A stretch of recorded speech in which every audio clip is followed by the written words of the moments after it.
What's up, my bros? It's GLED here, back with another video. So, today I am going to be making, well, yet another video on the M8-11-10 Army Snout-Type service mask. Today I thought I'd do another video on this mask talking about the 1950s issue kit for this mask. Now, as you know, I already made a video on the M8 Snout mask talking about, the kind of known history behind it and the kind of World War II era accessories that it would come with. So today I'm going to be talking about a post-war 50s issue M8 Snout mask kit. I guess we'll kind of just get into it here. And so I guess, going into here, I thought I'd just make this video because, there hasn't been many, there hasn't really been anyone that has talked about the 50s issue kit, like made a video about it, so I thought I'd make a video. So if, some people wanted to know what the 50s issue kit would look like, well, here it is. And maybe some of you didn't even know this mask was issued in the 50s, like maybe you're a new watcher, you haven't even seen my other video yet. These were actually issued in the 50s. They were, I don't know how much they were issued in the Korean War, but I mean, they were around during the Korean War, and they saw issue all the way up till 1958, if I recall correctly. If you want more information on that, just go and see my other video on the M8 Snout mask, because that goes more into the history. But yeah, so the 50s era accessories are a lot different than the ones that were issued during World War II and just afterwards in the 40s.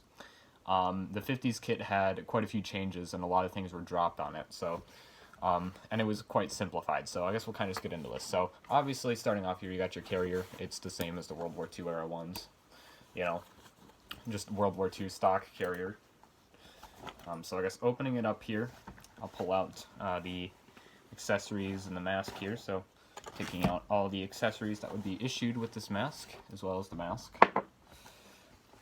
I will, show it off. Alright, so I guess here we got our mask right here. Now this here is technically a World War II era M8 Snout mask. Well, I mean, there's two main variations of the M8 Snout mask. There's what I call the World War II era, and then there's the post-war era is what I call it, even though it technically is also technically World War II era. But there's the World War II era, which is this version here with the M8 disc valve, and there is a post-World War II era one that you see more commonly in the 50s, which had the C-15 style outlet valve assembly, except it was the World War II style one without the pull tab, and it was black instead of white.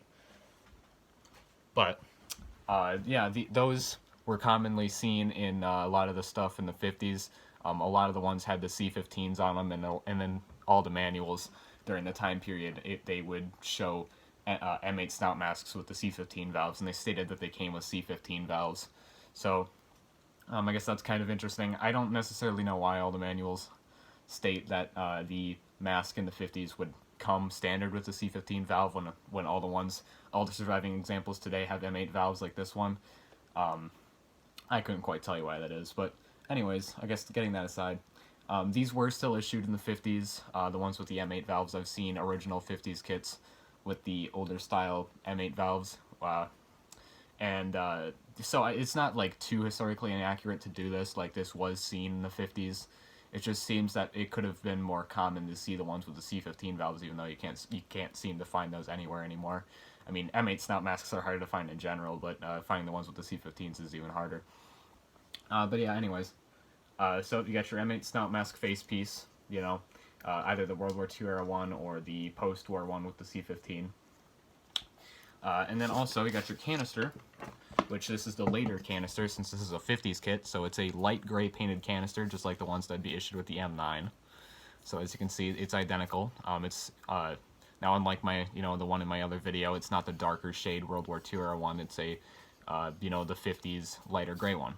So yeah, there's that. And then you got your next accessory here, which is the M5A1 treatment set. This has the atropine syringe in it. This is the updated version of the M5 kit. This was introduced in 1950, so this would be issued with the kits from 1950 onwards. Then there was the anti-dimming cloth. This is the 50s style one with the screw cap. You'd see both the screw cap ones and the World War II era ones in the 50s. I just put a 50s one with this because I could, though it's fine to use either one.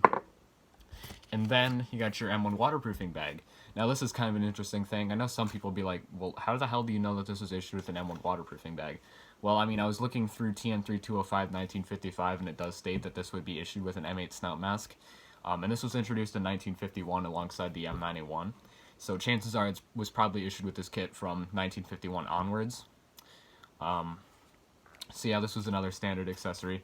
And that's really it for the accessories. As you can see, compared to a World War II era kit, which had all sorts of things like eye shields and such, this just simplified it down to the treatment set, a waterproofing bag, and the anti-dimming cloth. And that's really it for all the accessories, you know, because otherwise you just got your carrier and your mask and your filter, you know, all the standard stuff. So it was quite simplified down. And I guess there is one more thing I could, like, go over real quick. And that is actually in TM 3205. There is actually two different variants of this mask. I didn't cover this in my other video, but you will see two different variants of M8 snout mask issued in the 50s besides the ones with and without C15s. There is the M8 and the M8 alternate. This one here is an M8 alternate, which is, for what I can tell, is the more common variant of the mask. You don't really see the regular M8s that often. So let me pull up a diagram of the M8 face pieces. Alright, if I can kind of pull this up real quick, I will. Alright, so here you have an M8 face blank. This is the regular M8 face blank. As you can see, it uses an M3 face blank off of an M3 lightweight service mask instead of the style used with the M2 service mask and the training mask. So that's a regular M8 right there they had the M3 face blank, but the M8 alternate would use an older face blank with the rifle skid, as you can see, and these would use face blanks off of training masks and service masks, and they would just be retrofitted with all this stuff. And as you can see in both the diagrams, they show them with C15s.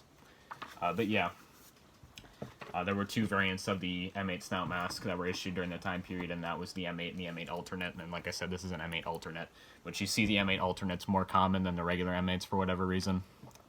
But yeah, I guess there isn't much else for me to talk about. I thought I'd just add that since I didn't really talk about that in my other video. Well, I did, but it was very vague, and I didn't know too much about that at the time. You know, I had to do a bit more research into that. But yeah, I guess I hope you guys enjoyed this quick video talking about the M8 and, you know, all of its accessories. I guess right before I end it, I'll just go over the accessories one more time, just in case, you know, I didn't show them off well enough. So you got your M5A1 treatment set. This isn't the M5, it's the M5A1. As you can see, it's got this red. The M5A1 would have replaced the M5 pretty much immediately when it was introduced. Got your anti-dim cloth, the screw-type 50's one, or the World War II style, 50's light gray painted canister, and the M1 waterproofing bag, as well as the carrier and the mask itself. So, I guess, I hope you guys enjoyed. Stay tuned for some more videos soon, and I'll see y'all later.